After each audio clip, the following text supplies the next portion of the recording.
G'day everyone, I am Thorough Tank and I'm here with another quick reference guide, this time for the Maw of Souls dungeon on Mythic Keystone difficulty. Maw of Souls is a dungeon with a reputation for being really quick and easy, and I don't really think that's an accurate representation. Before Blizzard removed the ability to get 3 chests worth of loot from the dungeon, running Maw of Souls on trivial difficulties to get 3 chests and a ton of artifact power was a really good way to farm up a huge amount of AP.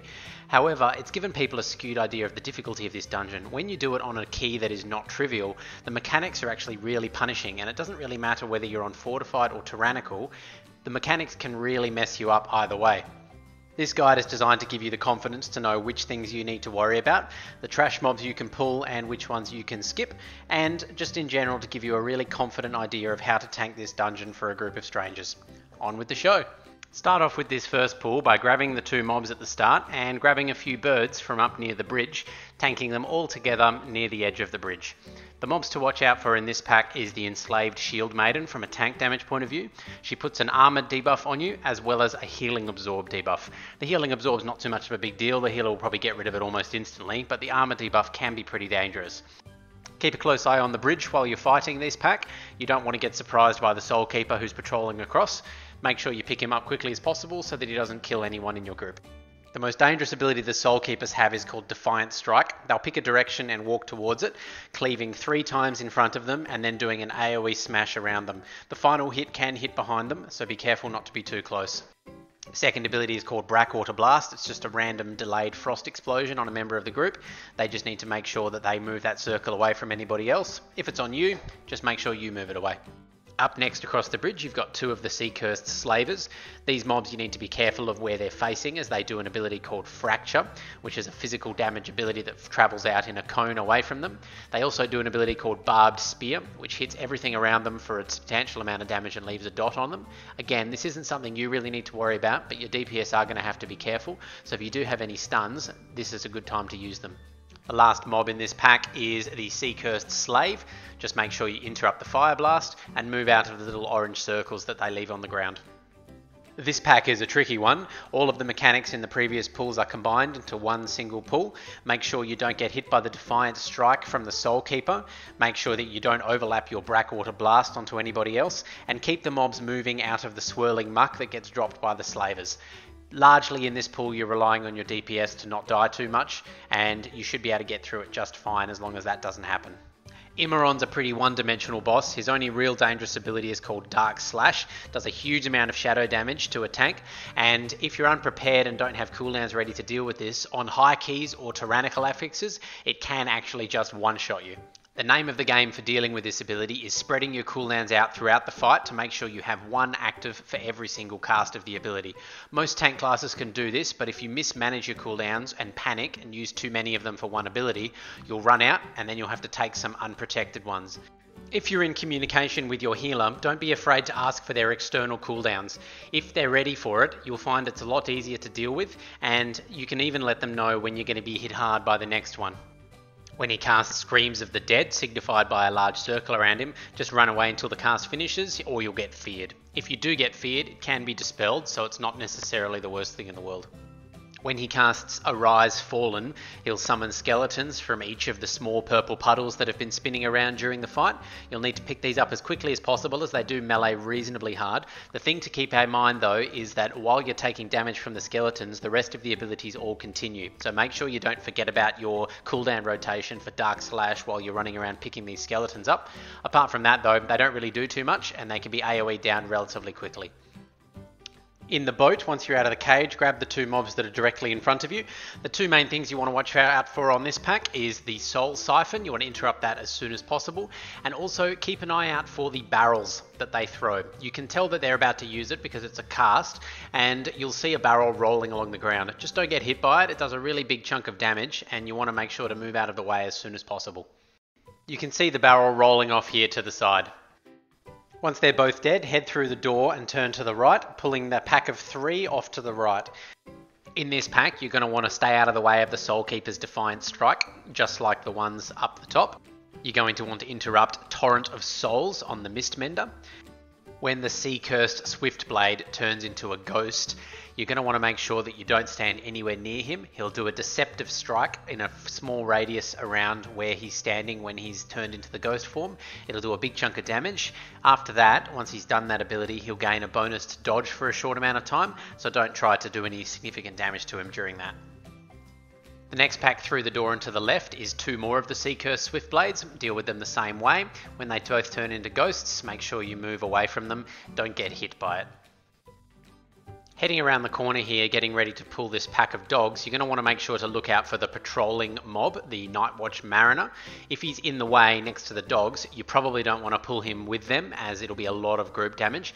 The Shroud Strike from the dogs, they'll just leap randomly at your group members. There's nothing you can do as the tank to deal with it aside from stunning them, so do your best to make sure that you keep them grouped up as much as possible while they're leaping, but apart from that, you just need to trust your group to stun and your healer to keep them under control.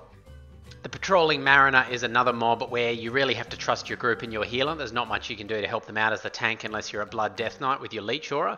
Just make sure you use a cooldown on yourself to make sure you don't require any healing during this part, and your healer will just have to make sure to keep everybody alive. It hits really, really hard, so if your group has any cooldowns and you're in a position to communicate with them and tell them to use them, make sure you do that. However, in a pug group with a healer you don't necessarily trust, it's not uncommon to be in a situation where you end up needing to solo the last several percent of the mob. In the next area there's a patrol of 3 more of the dogs. Try to pull them separately if you can, but if they happen to be near the Grime Lord, it's not a sin to pull them all at the same time. Tank the Grime Lord against the edge of the wall like this and face him away from your group. When he does Bile Breath, take a quick step to the side, let him breathe, and then move back in front. Move him off the ground as he covers it with the green patches, but just make sure you don't get hit by the Bile Breath. It does a big chunk of damage and reduces your maximum health when you get hit. Instead of killing the Grime Walker, if you're with a coordinated group and you want to take a bit of a risk to speed things up, you can go down the right hand side instead, fight another Mariner and a pack of trash over there. It does take a little bit less time than the Grime Walker because they have less health. However, it is more dangerous. The Mariners have far more group damage going out, and if you're with a pug group, it's safer just to kill the Grime Walker because you don't have to rely on your healer as much. While you're fighting these 2 champions, be careful as they do melee extremely hard and they both cast a fear. Try to let the fear get interrupted by one of your group members first, and then you can get the second one. Below 30% health, these mobs will turn into a ghostly rage, increasing in size and attacking faster for a short period of time. Just use a heavy defensive cooldown in this section if you need to, and make sure that you don't get killed by them attacking you. Harboron is an interesting boss. It does rely a lot on your group being able to do the right thing, but there are quite a few things you can do to make their lives a little bit easier. First mechanic to think about is Nether Rip. It spawns periodic purple patches around the place. Some of them will target players, others will just appear randomly around the room. You need to make sure you take those into account through your movement throughout the fight. Don't move Harboron into areas that are covered in them, and make sure to move him away if they get overwhelming. The next important ability is called Shackled Servitor. He'll target a ranged member or your healer and spawn an ad on top of them. You need to make sure to move Harboron on top of this and interrupt the Void Snap cast. It needs to die as quickly as possible as it keeps trying to cast, and you don't have enough interrupts to keep it locked forever. His most dangerous ability by far is Cosmic Scythe. He'll cast a very, very quick cast, raise his scythe and smash down in a direction. It targets a player, so you can predict where it's going to go to an extent. If all of your players are grouped up in one area killing an ad, it's going to go in that direction. So you do need to be careful, and it happens very regularly throughout the fight. It's one of the few abilities that can actually kill you, so make sure you are looking for where it is and dodge it. The last ability, and one that doesn't really affect you too much, is Fragment. He'll pick one of your group members at random, stun them for a short time and spawn some ads. Do whatever AoE damage you can to these ads. If you have a stun, that's even better, but largely that's on your group to handle correctly. Coming down onto the boat, I've switched to another video of this dungeon which has the teaming affix because I wanted to make you guys aware of a change to the boat. On teaming, there's an extra Nightwatch Mariner, the one that does the heavy AoE damage patrolling around the boat, so you need to be aware of it. I wanted to show that in a video so that you're not tanking a teaming dungeon and something that happens that you're not expecting. Teaming doesn't really affect the rest of the boat too much. Pull these first two champions from both sides of the base of the ramp. Make sure you wait for the champions to get far enough away from the rest of the mobs so that you don't accidentally pull too much. Deal with the fears. Again, try to make sure that you interrupt as late as possible to give yourself a chance to deal with these. If the Mariner comes up on you while you're fighting these, feel free to pull it. There's not too much group damage from the champions. You just need to make sure that your healer is ready for it. Up next, we're just going to head down the whole left-hand side of the boat. If you kill everything on this side, you'll have the exact right trash percentage. None of the mobs in these packs are anything new that you haven't fought before. They're just some healers, the Swift Blades that turn into ghosts that you need to move away from, and a Soul Keeper where you need to move out of the way of his Defiant Strike. When you're fighting the Helajar champion, I strongly suggest holding your own interrupt to make sure you get the fear interrupt. If it goes off, you're going to end up getting people feared into the right hand side of the boat, which can really easily lead to some deaths. So I generally keep my own interrupt for that, even if that means letting a heal tick for a few seconds while someone else gets the interrupt. It's better than pulling extras. This mini boss up here isn't too challenging, but he does have a fair amount of health and the fight tends to go on for quite a while.